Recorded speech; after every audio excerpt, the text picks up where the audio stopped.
Angélica de la Peña Gómez y el senador David Monreal Ávila.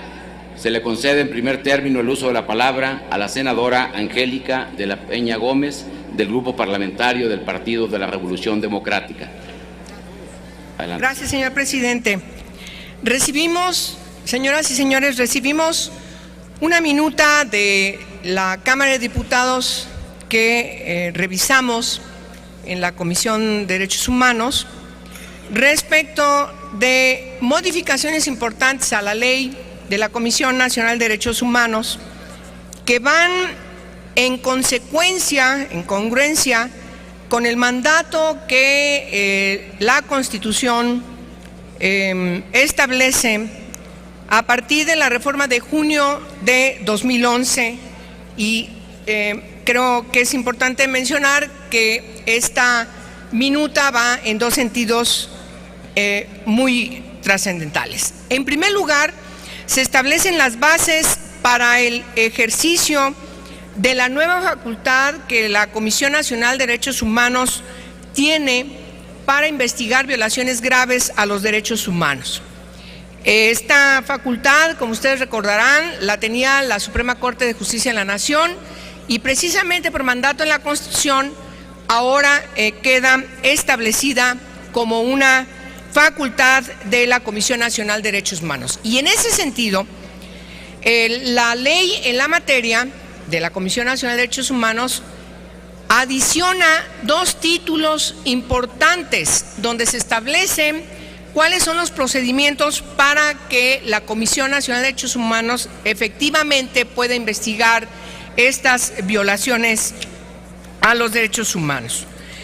Hay una discusión importante que quiero referir en el nuevo artículo 77 del nuevo título séptimo respecto de que la Comisión Nacional de Derechos Humanos podrá investigar hechos que constituyan violaciones graves de derechos humanos cuando así lo juzgue conveniente o lo solicite el Ejecutivo Federal por conducto de la Consejería Jurídica de la Presidencia, alguna de las cámaras del Congreso de la Unión, el gobernador de un estado o el jefe de gobierno del Distrito Federal o por las legislaturas de las entidades federativas. Establece además que el Consejo Consultivo deberá ser informado de inmediato del inicio de una investigación sobre violaciones graves a los derechos humanos. Este precepto es muy importante porque le otorga nuevas facultades al Consejo Consultivo. ¿Por qué enuncio este artículo? Porque es el único que sufrió una revisión en la Comisión de Derechos Humanos, de tal forma que habiendo conciliado con nuestra colegisladora y habiendo aceptado la discusión que dimos en la Comisión de Derechos Humanos del Senado, aceptan la modificación en los términos como yo la acabo de leer. De manera que esta minuta que hoy estamos poniendo a su consideración regresa a la Cámara de Diputados para que, habiendo ya de antemano trabajado este artículo 77, la Cámara de Diputados recibirá en sus términos la modificación para que proceda que estas reformas sean enviadas al Ejecutivo para su publicación.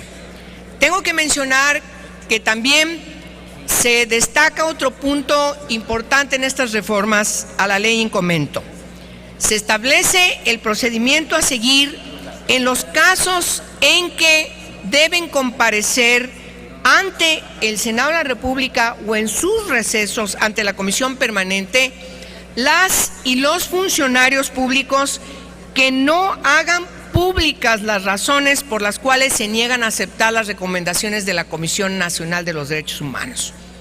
Como ustedes también saben, este precepto constitucional ya ha empezado a aplicarse, pero era importante que estuviera contextualizada en la ley reglamentaria lo conducente para hacer efectivo el mandato constitucional, para que quienes no acepten las recomendaciones por parte de la Comisión Nacional de Derechos Humanos, se nieguen o tengan alguna cortaplisa, vengan al Senado de la República o en sus recesos a la Comisión Permanente para que hagan públicas las razones por que se niegan a cumplir las recomendaciones de la CNDH.